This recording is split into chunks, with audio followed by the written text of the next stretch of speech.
L'année 2025 est passée, vous le savez, sous l'influence du serpent de bois, symbole de transformation, stratégie et patience.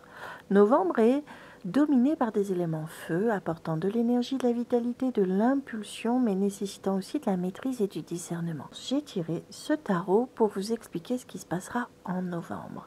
La carte associée est la force, la maîtrise de soi, le courage, la canalisation, les forces intérieures. Ce mois va inviter de novembre à agir avec lucidité et stratégie.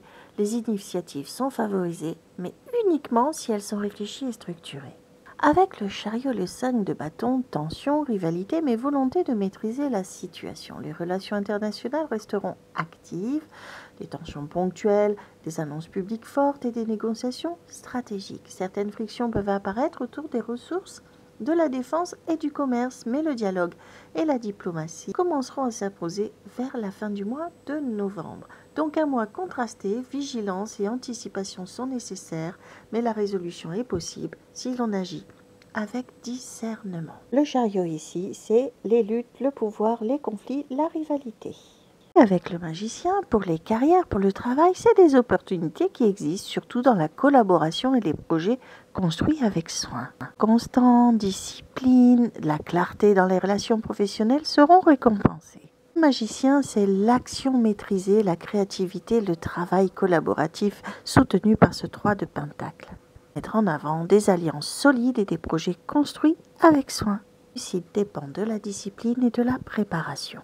Avec la carte de la tempérance et du 6 de coupe, c'est les souvenirs, les relations sincères, l'harmonie. L'harmonie aussi intime, familiale ou amicale. Ça va favoriser les liens profonds et les réconciliations avec le passé ou des vieilles structures ou avec les proches. Comme là, nous sommes au niveau mondial, ça assure un équilibre émotionnel, de la patience, de la modération, de l'harmonie. L'image générale sera quand même sur des émotions plus intenses. La tempérance permettra aussi d'apaiser les tensions et de clarifier les relations internationales.